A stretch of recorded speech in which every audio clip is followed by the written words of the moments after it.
I'm KATRINA Lindsay and I'm the costume designer for Harry Potter and the Cursed Child. So we have all the costumes here that we use for London productions, and we're in the process of making the ones for the New York production.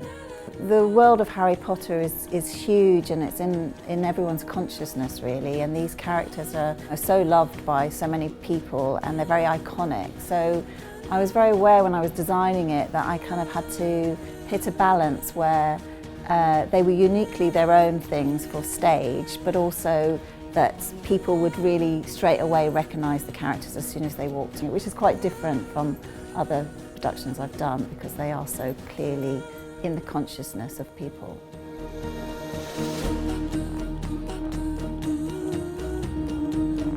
I think there's a lot of history behind it. You have 7 volumes of backstory that you get to bring on with you, and we were all very, very keen to make sure that the first time you see Harry, it feels right.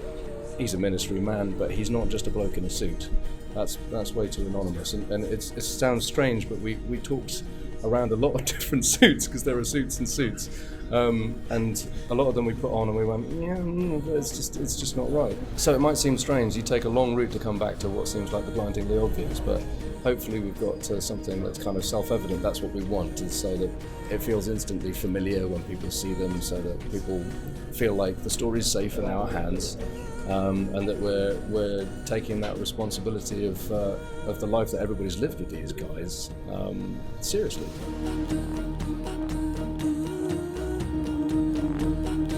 I think what I tried to do with creating the looks definitely for Harry, Hermione and Ron was that because it's a stage show, there's going to be different actors playing it throughout at different points.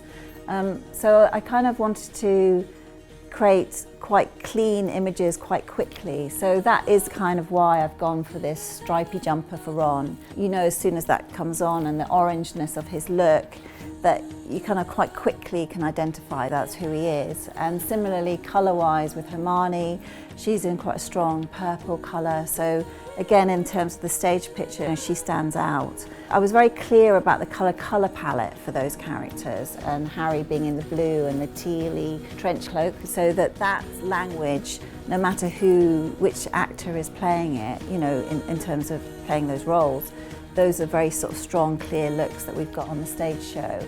And then obviously people are different proportions, and you look at that every time you do fittings with the characters. So NOMA is quite different from RAKIE in terms of height. So we just play around with lengths of skirts and lengths of jackets and how they fall around the neck, and you know, so you fit it to the person's body so that it suits their body but doesn't take away from the look that is the iconic look that we've kind of established for them.